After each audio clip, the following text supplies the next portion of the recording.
예, 오늘 하나님 말씀은 창세기 38장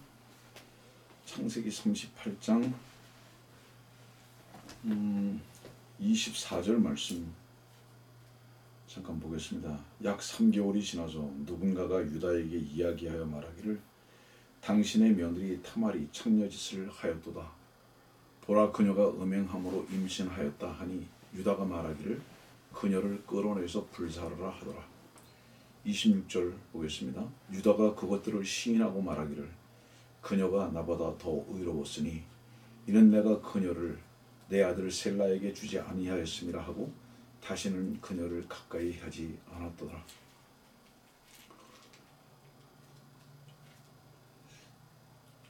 놀랍게도 유다의 고백이 창녀인 타말보다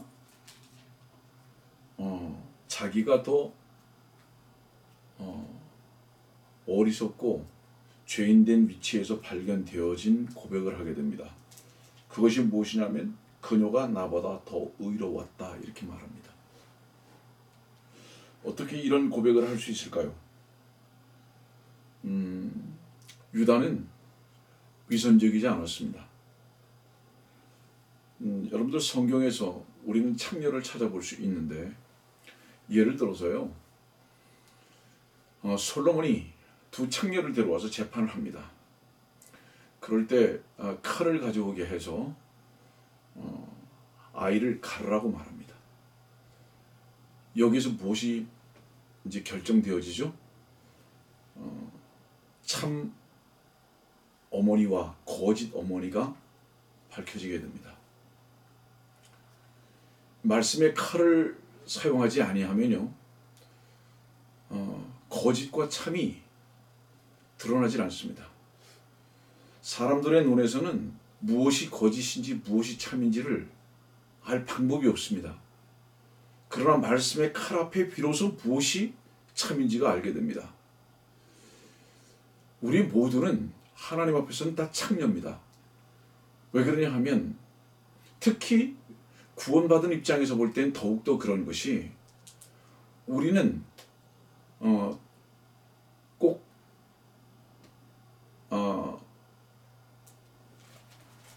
호세아의 아내 잠깐 봅시다.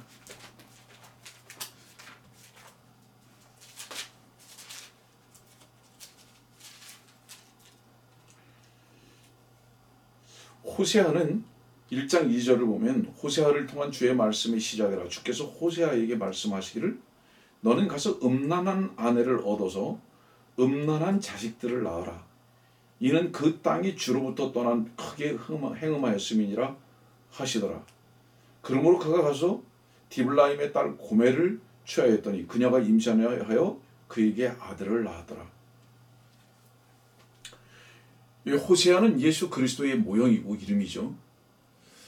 우리는 주님의 아내가 되었습니다. 구원받고 거듭나고 난 다음에.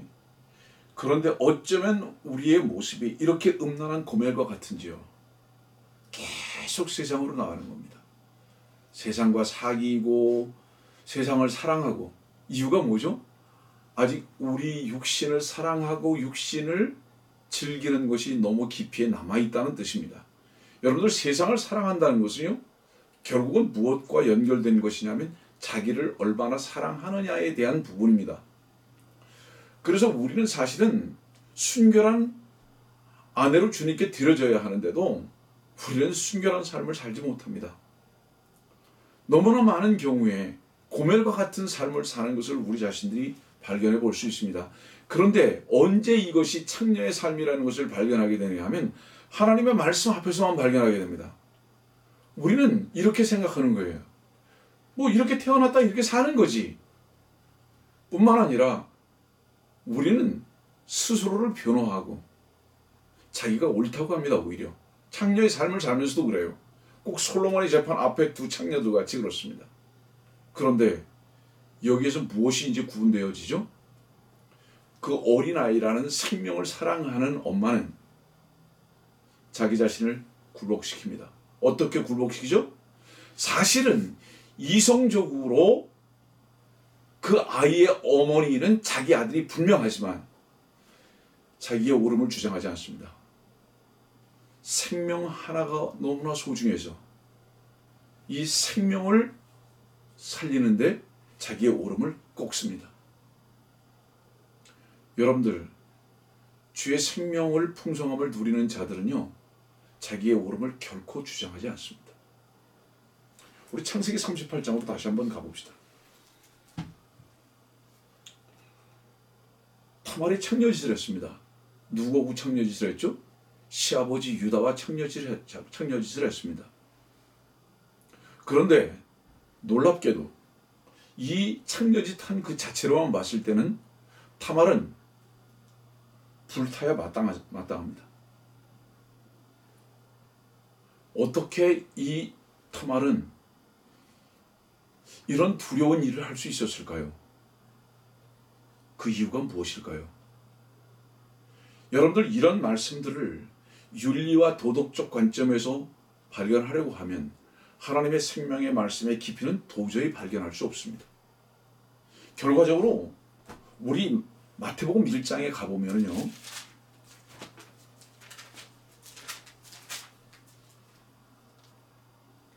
3절 말씀입니다. 유다는 다말에게서 파레스와 사라를 낳고,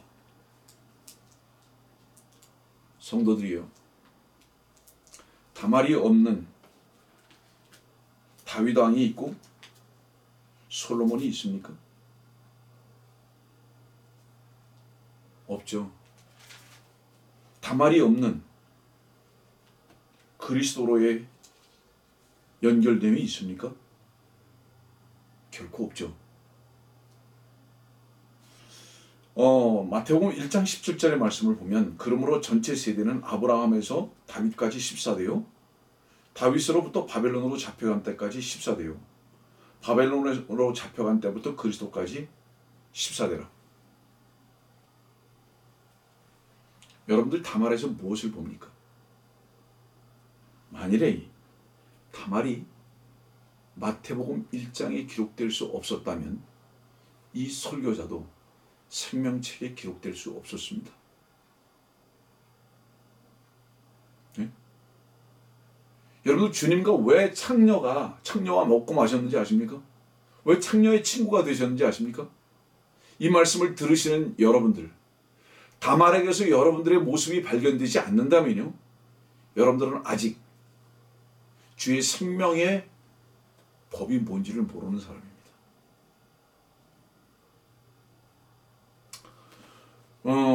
다말에게서 우리는 뭐를 보는지 아세요? 누구든지 오라고. 주님께 누구든지 올 자격이 있다고.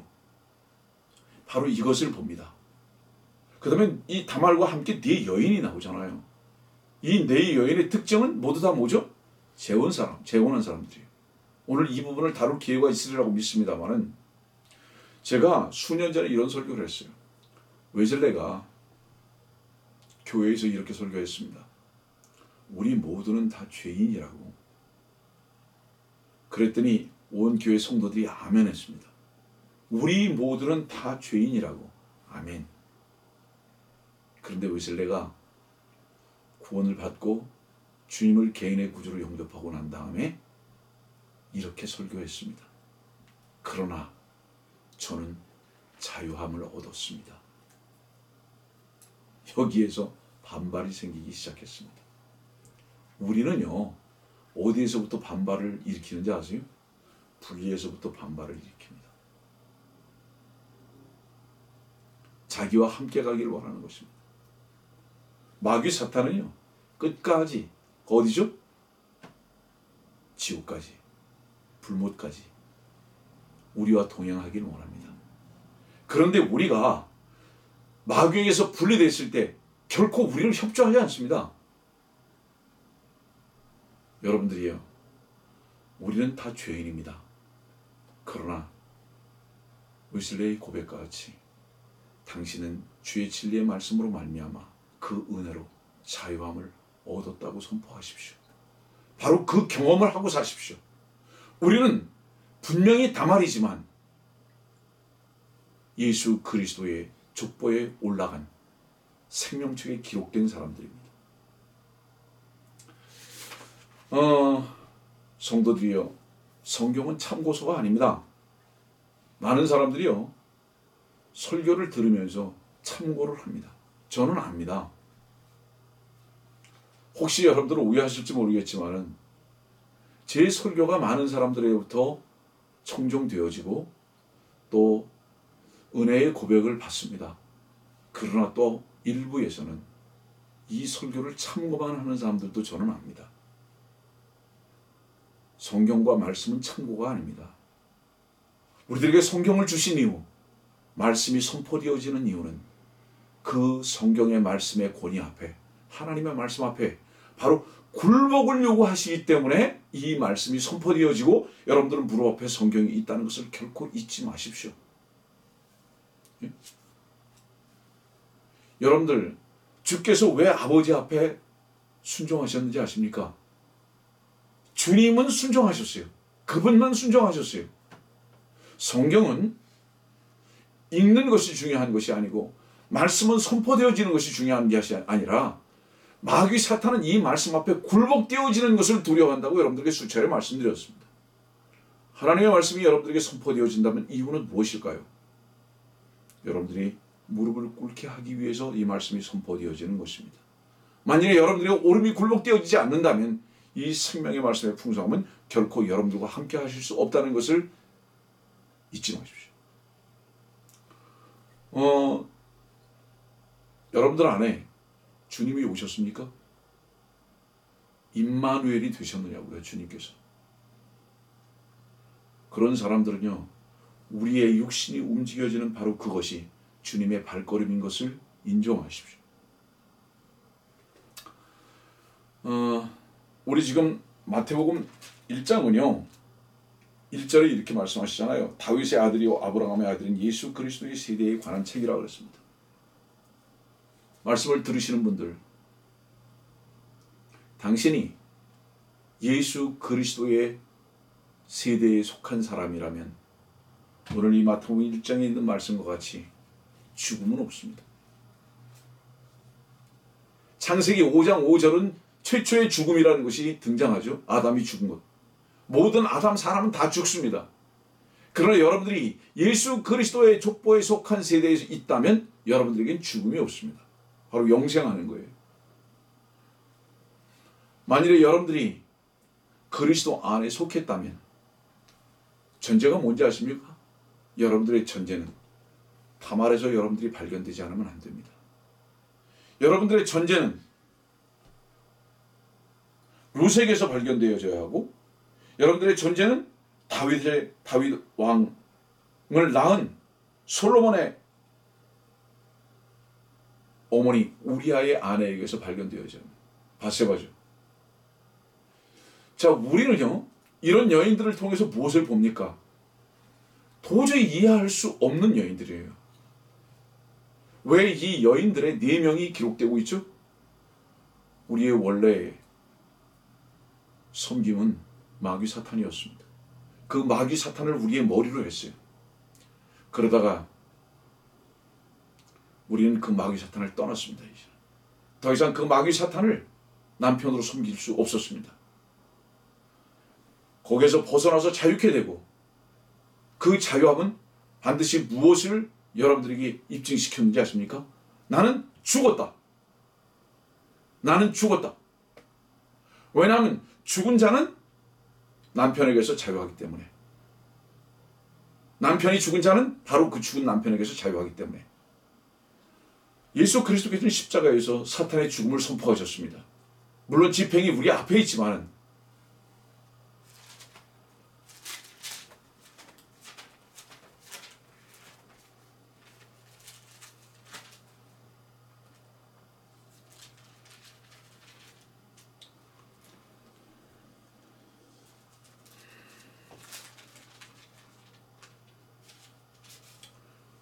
로마서 16장 20절입니다. 평강의 하나님께서 사탄을 속히 너희 발 아래서 부수실 것이니라. 우리 주 예수 그리스도의 은혜가 너희와 함께 있을지어다. 아멘. 미래 시제입니다. 사탄을 속히 너희의 발 아래서 부수실 것이니라. 구원받기 전에는요, 사탄이 우리의 머리 위에 있었습니다. 그렇지만 구원받은 성도들에게는 그 사탄이 우리의 발 아래에 있습니다. 우리의 발품이 되는 겁니다. 저는 오늘 이 말씀을 잠깐 준비하면서 이런 생각이 들었어요.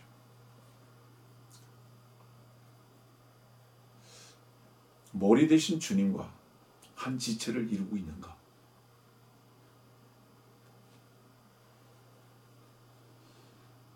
어제요, 저희 집 마당에 개가 똥을 싸놨습니다. 그 똥을 치우느라고 제 손이 깨끗해지질 않았습니다. 불쾌했습니다. 그러나 그 똥을 쓰레기통에다 갖다 다 주워서 버리고 손을 비누질해서 깨끗이 씻었습니다. 더 이상 그 배설물의 불쾌함이나 냄새는 저와 상관이 없었습니다. 이 말씀을 왜 드리는지 아세요? 우리 지체는요, 꼭 발과 같아서 요한복음 13장에 있는 말씀과 같이 날마다 씻어야 합니다. 무엇으로? 말씀의 물로. 그러나 우리의 지체들은 항상 더러움에 노출될 수밖에 없는 연약함을 가지고 있습니다. 그렇다고 해서 이 손이 더러워졌다고 해서 이 손을 잘라낼까요? 이 발이 더러워졌다고 해서 이 발을 잘라낼까요? 아닙니다. 말씀의 물로 씻기움을 받았다면 오늘도 이 발은 더 이상 더럽지 않습니다. 이 손은 더 이상 불쾌하지 않습니다. 얼마나 주님의 말씀이 오늘도 우리를 자유케 하시는지요. 여러분들은 바로 이 삶을 살고 계십니까? 어떤 사람들은 구원받고 거듭났다고 하면서도 아직도 자기 자신이 말씀의 물로 씻기는 것이 무엇인지를 모르기 때문에 더러워진 것밖에는 발견하지 못하고 있다면 이 연약한 바로 이 믿음 없음을 어찌하면 좋습니까? 예? 전에도 말씀을 드렸지만 왜 신약 성경에 이 믿음이라는 이 단어가 이렇게 많이 제시됩니까? 주께서 십자가에서 이 모든 죄를 제거하셨기 때문입니다. 우리의 모든 연약함을 담당하셨기 때문입니다. 그래서 이 주님의 죽으심과 다시 사심에 분명히 동참된 사람들은 믿음이 뭔지를 비로소 알기 시작합니다. 왜 우리들이 믿음이 없는지 아세요? 야고보서에 있는 말씀 봅시다. 야고보서가 아니라 에베소서요.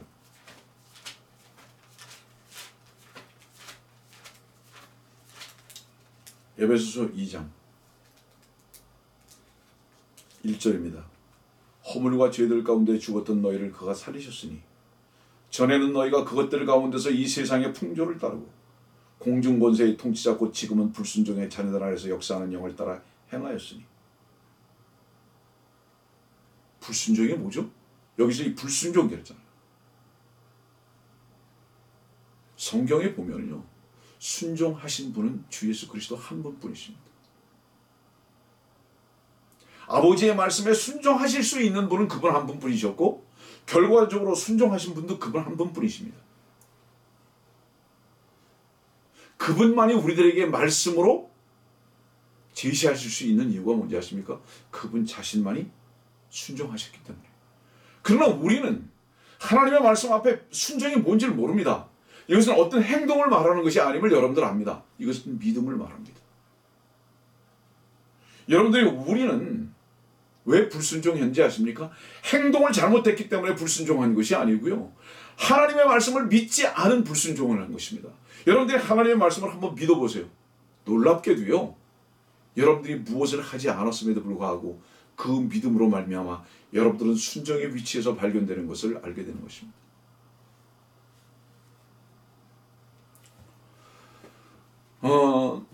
구약 성경은요,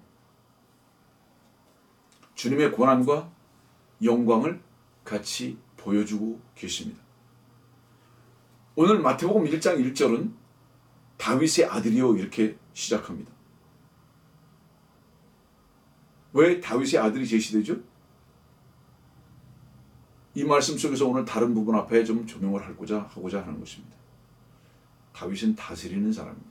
통치자예요. 최초의 통치자는 누구죠? 창세기 1장 말씀 봅시다.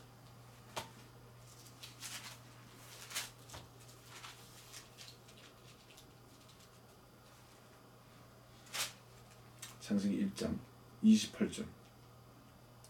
하나님께서 그들에게 복을 주시고 하나님께서 그들에게 말씀하시기를 타산하고 번성하며 땅을 다시 채우고 그것을 정복하라. 그리고 바다의 고기와 공중의 새와 땅 위에서 움직이는 모든 생물을 다스리라 하시니라. 여러분들을 마태복음 1장 1절은 어디로 인도하고 계시는지 아십니까? 이 영적인 의미에서 여러분들의 말씀을 제시하는 거예요. 이 다윗은 물론 이스라엘의 왕권을 가지고 오신 예수 그리스도를 가리키지만 이 왕권을 가지고 오신 주 예수 그리스도는 지금 여러분들 안에서 여러분들을 다스리고 계시지 않습니까? 한번 뒤집어 생각해 보세요. 이 다윗인 주 예수 그리스도를 주의 생명의 영 안에서 영접한 사람들이요. 그 사람들은 지금 주께서 다윗이 되셔서 여러분들을 다스리고 계신 것을 압니다. 여러분들을 통치하시고 계신 것을 압니다. 다시 말하면 이 다윗으로 오신 예수 그리스도를 개인의 구주로 영접한 사람들, 지금도 그분의 통치권 가운데에서 사는 것을 확실하게 믿는 사람들은요, 여러분들이 어떤 위치로 나아가 있는지 아십니까? 창세기 1장 28절의 위치로 가 있습니다. 우리는 세상을 다스리는 위치에 가 있게 됩니다. 더 이상 세상의 물질의 종노릇하지 않습니다. 그곳에 매여 있지 않다 이 말이죠. 주님께서는 우리들을 마태복음에 생명의 족보에 두신 이유가 뭔지 아십니까, 여러분들? 여러분들에게 다스림의 위치로의 초대를 하고 계시다는 것을 잊지 마십시오. 얼마나 위대한 말씀인지. 죄도 다스리고 세상도 다스립니다. 자, 죄도 다스리고 세상도 다스린다는 것은 무엇을 의미할까요? 먹지 않아도 된다는 것을 말할까요? 우리의 완벽한 삶을 얘기하는 것일까요? 아닙니다. 자유를 말합니다. 다시 말하면 세상에서 먹고 살 수 있으나 먹어야 하나 그 먹는 것으로 인해서 염려하지 아니하는 것. 우리가 죄와 허물 가운데 우리 자신이 드러날 수밖에 없지만은 더 이상 그 죄와 허물 때문에 묶여 살지 아니하고 주께서 우리를 자유케 하신 진리 안에서 이 자유를 선포하고 누리며 사는 바로 이것을 의미하는 것입니다. 그 다음에 누가 나오죠? 아브라함이 나옵니다. 아브라함은요, 창세기 17장 말씀 봅시다. 창세기 17장. 최초로 그 이름이 제시되죠. 5절입니다. 4절과 5절. 보라, 내가 너와 더불어 내 언약을 세우노니 너는 많은 민족들의 아비가 되리라. 네 이름을 더 이상 아브라함이라 부르지 않고 네 이름을 아브라함이라 하리니 이는 내가 너를 많은 민족들의 아비가 되게 하였습니다. 많은 민족들의 아비가 되게 하였습니다. 자, 우리는 단군의 자손이죠. 세종대왕의 민족입니다. 그런데 어떻게 아브라함이 우리의 조상이 되었을까요? 피로는 결코 조상이 될 수 없습니다. 피로는 결코 조상이 될 수 없습니다. 아브라함은 유대 민족의 조상이지만 아브라함은 많은 민족의 아비가 되게 했다는 것은 무엇을 의미할까요? 피가 제거되고 난 다음에의 약속입니다. 왜냐하면 창세기 17장은 여러분들이 너무 잘 알다시피 10절 말씀 보면 할례가 나옵니다. 뭐를 의미하죠? 피를 흘리는 것을 얘기해요. 더 이상 너의 피를 사용할 수가 없다. 그 피로 인해서 너의 자손을 만들 수 없다. 그 피로 인해서 너의 아들을 만들 수 없다. 너는 그 피로 인해서 더 이상 너의 아들도 아비도 될 수 없다.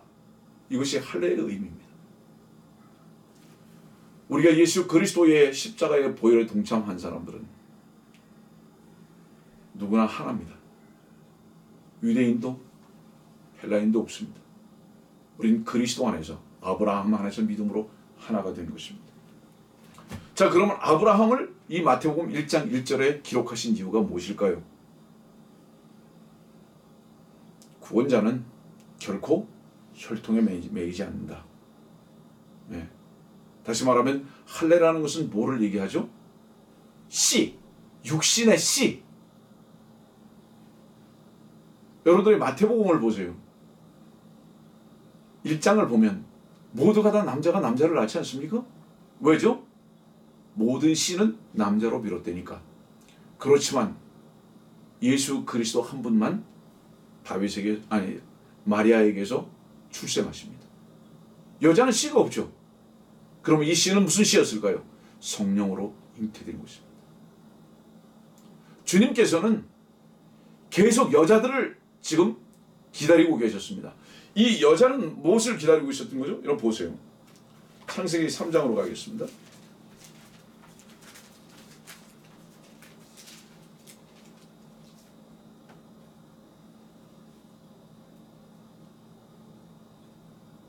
(15절입니다) 내가 너와 여자 사이에 또 네 씨와 그녀의 씨 사이에 적의를 두리니 그녀의 씨는 너의 머리를 부술 것이요 너는 그의 발꿈치를 부술 것이라 하시고.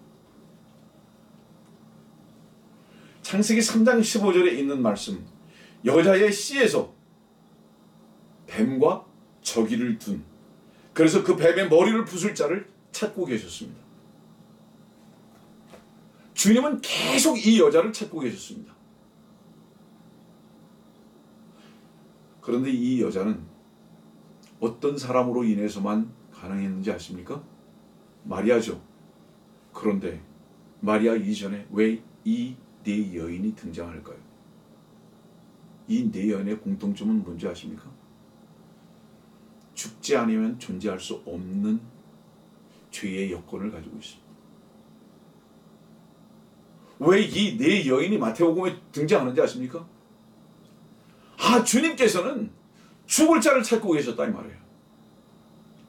죽을 자를 찾고 계셨다. 죽지 아니하면 주 예수 그리스도의 생명에 동참되어 줄 수 없다는 것을 지금 주님께서는 말씀하고 계신 것입니다. 만일에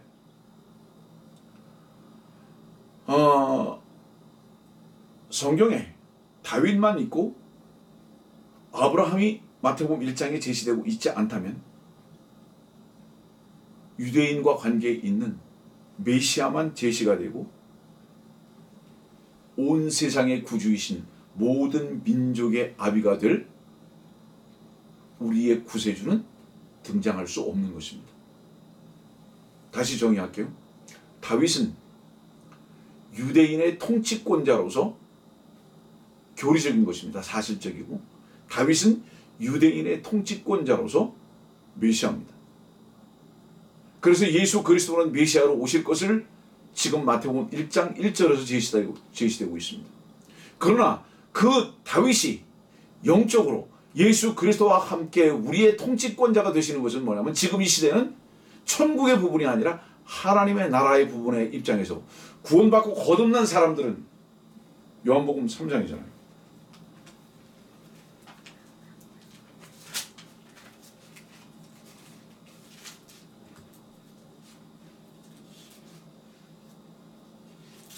요한복음 3장 3절입니다. 사람이 거듭나지 않으면 하나님의 나라를 볼 수 없느니라. 거듭나야 한다.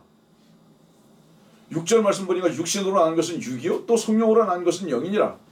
내가 너희는 거듭나야만 한다고 말하는 것을 이상히 여기지 말라. 성령으로 난 사람은 바로 다 거듭난 사람이다. 여러분들 성령으로 어떻게 거듭났죠? 위로자 성령께서, 진리의 영 바로 성령께서 여러분들 안에 들어오기를 원하셨습니다. 노크했어요. 진리의 영으로 너희 안에 거하기를 원한다.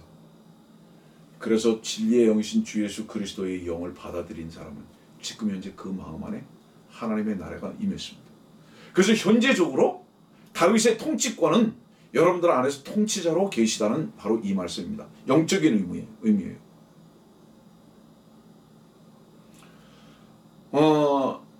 무엇이 전제됐죠? 여러분들의 구원이 전제됐습니다. 그래서 이 다윗과 아브라함은 끊을래야 끊을 수 없는 연결고리를 가지고 있기 때문에 1장 1절에 동시에 제시된다는 것을 잊어보지 마십시오. 다시 정의합니다. 다윗의 아들이요. 그분이 통치자로 오시는 것을 말씀하고 계신 것입니다. 아브라함의 아들이요. 믿음으로 말미암아 의롭다 함을 얻을 의로우신 재판장이신 주님 앞에 한 형제로 하나님의 아들로 상속권을 가질 수 있는 것은 피가 아닙니다. 예수 그리스도의 보혈로 구속받고 진리의 영을 영접해서 거듭난 바로 그 사람들. 이것이 마태복음 1장 1절에 있는 이 말씀에 동참되어지는 생명의 족보에 하나 되는 것을 우리는 알아야 합니다. 여러분들 주의 말씀으로 말미암아 구원 받으셨습니까? 아브라함의 위치에서 지금 여러분들이 발견되어졌느냐 이 말이에요. 믿음으로 구원 받았느냐 이 말이에요. 거듭났느냐 이 말입니다. 그러면 여러분들은 다윗의 위치로도 나가야 합니다. 다윗의 위치가 뭐죠? 여러분들은 주의 말씀의 영으로 통치를 받아야 되는 거예요. 종의 위치에서 살아야 된다 이 말이에요. 여러분들은 과연 그러신지 확인해 보시기 바랍니다. 많은 사람들이요 구속만 받고 그러잖아요. 자꾸 구원만 얘기해요.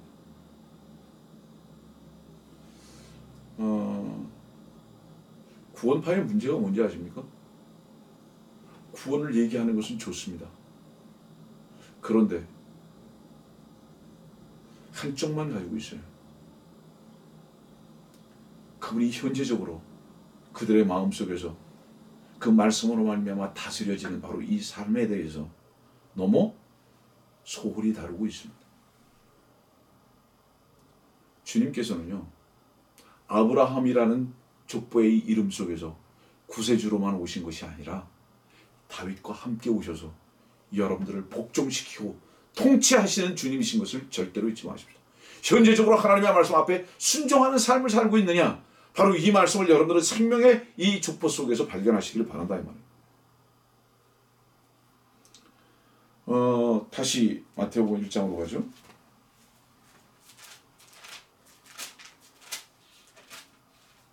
17절이죠. 아브라함에서 다윗까지 14대.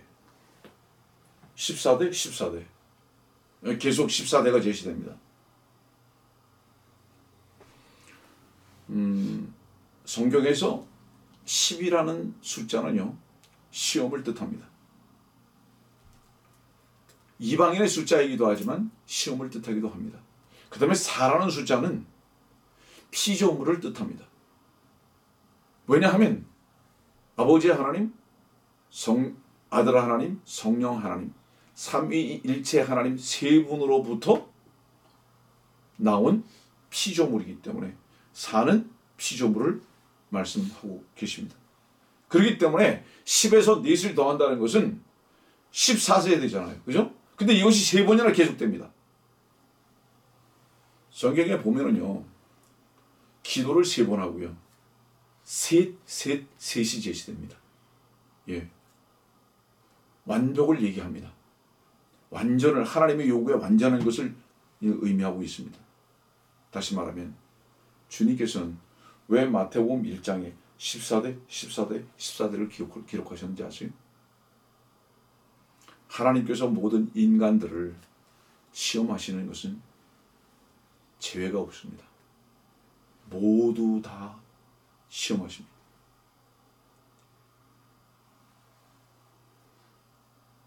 이유가 뭐죠?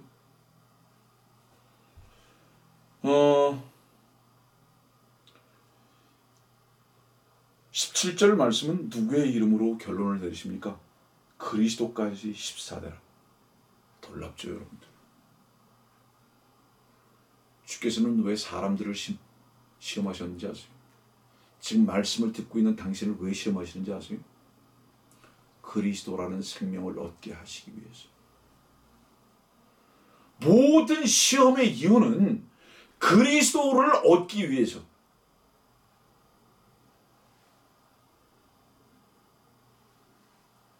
이 하나를 얻기 위해서 하나님께서는 모든 것을 다 팔아버리셨습니다. 당신의 목숨까지도 다 팔아버리셨습니다. 이 하나를 얻기 위해서. 여러분들, 하나님 앞에 시험당하는 부분에 대해서 우리는 시험만 생각하지 그 하나님께서 시험하시는 그 이유를 모르기 때문에 이 시험에 빠지는 것입니다. 성도들이요, 여러분들은 여러분들의 소중한 것을 팔아본 적이 있습니까? 그리고 진주나 보석을 사보신 적이 있으십니까? 주의 말씀이요, 우리 안에 보석이십니까? 그러면 이 몸은 뭡니까? 질그릇입니까? 이건 언제나 깨지는 거 아닙니까? 여러분들은 스스로 자문해 보십시오. 너무나 많은 경우에요, 질그릇을 보물같이 여기고 삽니다. 자문자답해 보세요. 정말. 여러분들 안에 살아계신 주 예수 그리스도를 보물로 여기고 사는가? 아니면 여러분들이 질그릇을 보물로 여기고 사는가? 성도들이요, 기도원이 전쟁을 할 때에 왜 항아리가 깨져야 하죠? 이 질그릇이 왜 깨져야 하죠? 말씀의 빛이 선포되어지게 이 말씀의 빛이 선포되려면 질그릇이 깨져야 합니다.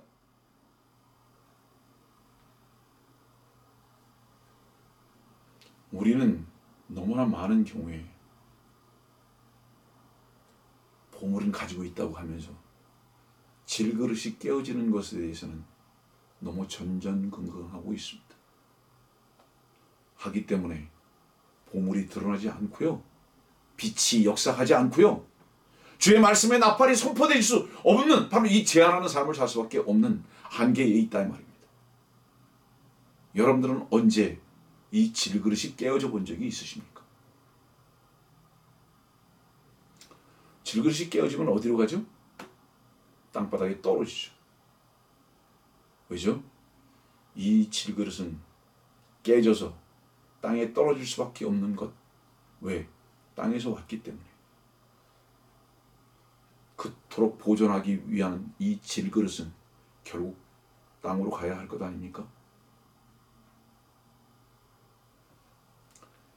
자문자답하십시오. 여러분들에게 참으로 소중한 것이 무엇인가? 무엇의 가치를 두고 사는가? 자, 지금 마태복음 1장에 여자들이 기록된 이유 뭐라고 그랬죠? 주님께서는 여자를 찾고 계셨다. 어떤 여자? 죄인으로 죽을 수밖에 없는 그 여자를 찾고 계셨습니다. 예?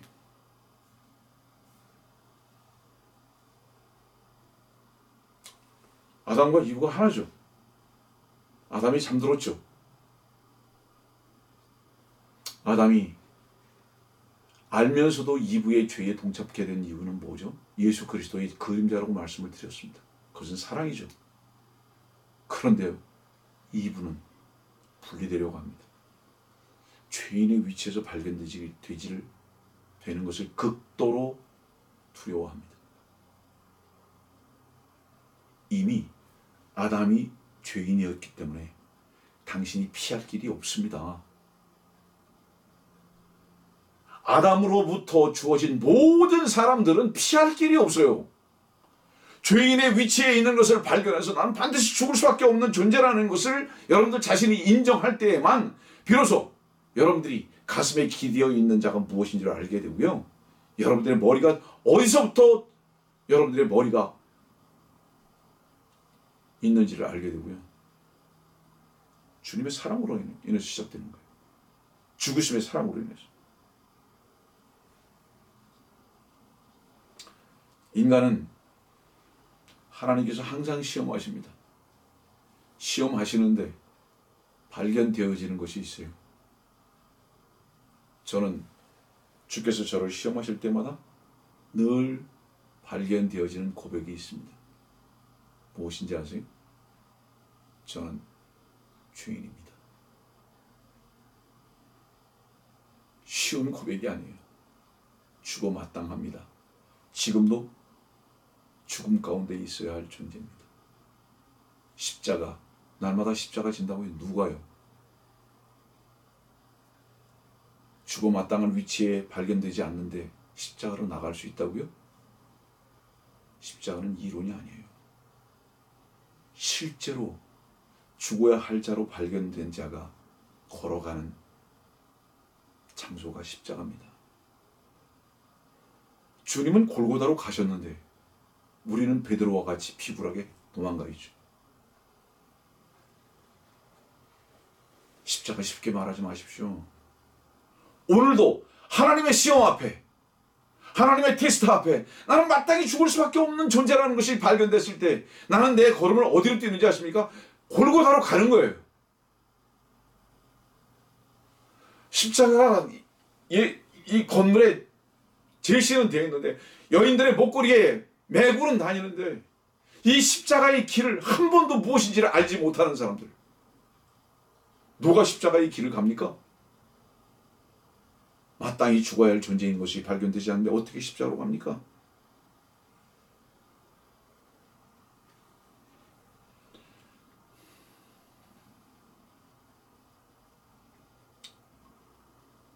성경의 아담은 무엇을 의미하죠?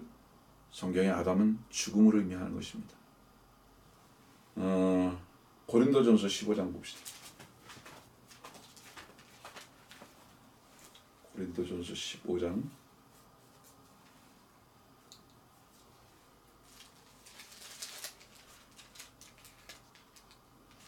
22절입니다. 이는 아담 안에서 모든 사람이 죽은 것 같이 그리스도 안에서 모든 사람을 살게 하려 함이라.